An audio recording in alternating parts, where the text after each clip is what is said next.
తెలంగాణ అభివృద్ధి కోసం బీఆర్ఎస్ ఎమ్మెల్యేలు కాంగ్రెస్ లో చేరుతున్నారని మంత్రి కోమటిరెడ్డి వెంకటరెడ్డి అన్నారు. గతంలో కేసీఆర్ ఎమ్మెల్యేలను కొన్నట్టు తాము చేయడం లేదన్నారు.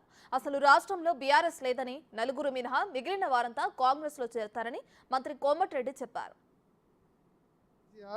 హరీష్ రావు, నువ్వు ఏ డేట్లో ఏ ఎమ్మెల్యేని జాయిన్ చేసుకుని నాకే లెక్క ఉన్నది. ఎమ్మెల్యే ఉన్నా టూథర్డ్ అయిన తర్వాత విలీనమన్నావు.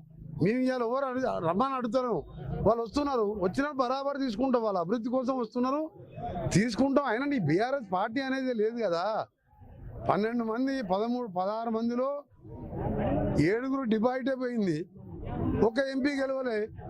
2002 ఆయన 2018 ముఖ్యమంత్రి అయినప్పుడు 88 సీట్లతో అధికారం వస్తే ఆ రోజు ఆ గాలిలో కూడా నేను, రేవంత్ రెడ్డి గారు, ఉత్తమ్ కుమార్ ముగ్గురు ఎంపీలో గెలిచినాం. ఇవాళ నువ్వు 7 సీట్లు డిపాజిట్ పోగొట్టుకొని నీ పార్టీనే లేదు. ఇక విలీనం కాకుండా ఏం చేస్తారు? ఒక 4-5 తప్ప అందరు వస్తారు, అందరూ విలీనం అవుతారు. కేటీఆర్, కేసీఆర్